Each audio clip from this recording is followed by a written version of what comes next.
CM Jagan మాత్రం 99% మేనిఫెస్టోను అమలు చేశారన్నారు. ఆచరణ సాధ్యమయ్యే హామీలను మాత్రమే వైసీపీ ఇచ్చిందన్నారు సజ్జల. మాట మీద నిలబడే లేక ఏ గాలికి అది మాట మాట్లాడేసి ఆఖరణ చేతులు ఎత్తేసేయచ్చు. అయిపోయిన పని అయిపోయినాక 5 ఏళ్ల వరకు వాడు మనల్ని అడిగేదే ఉంది ప్రజలు అనుకొని చంద్రబాబు స్టైల్లో పోవాలంటే జగన్మోహన్ రెడ్డి గారు ఎప్పుడు దీన్నే ఫాలో అవుతారు ఫ్యూచర్లో కూడా. అలాగే చంద్రబాబు నాయుడు చెప్పే మాటలను జనం నమ్మరు. ఆయన పైగా ఇంకోటి అడుగుతున్నాడు, నువ్వు హామీలన్నీ ఫెయిల్ అయ్యి ఆయన అనేటివి ఏంటివి మేము ఒప్పుకునేవే, మద్య నిషేధము అన్నాడు. సరే ఇంకోటి మద్య నిషేధం మీద పోరాటం చేస్తున్న నాయకురాళ్ళు ఇంతకుముందు ఉన్నారు, లేదా నాయకులు ఎవరన్నా ఉంటే అలాంటి మద్య నిషేధం కోసం పోరాడుతున్న వాళ్ళు ఎవరన్నా ఉండి వాళ్ళు ఆ డిమాండ్ పెడితే వాళ్ళకు గౌరవంగా సమాధానం ఇవ్వచ్చు. అడిగి ఎవరు అడిగేది చంద్రబాబు నాయుడు.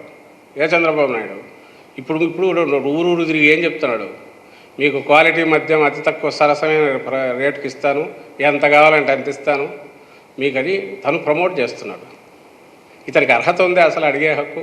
మేము హామీ ఇచ్చాము, అది ఎందుకు చేయలేకపోయామో కూడా చెప్తున్నాం. కానీ నియంత్రణ దిశగా ఎన్ని అడుగులు వేసామో అందరికీ తెలుసు.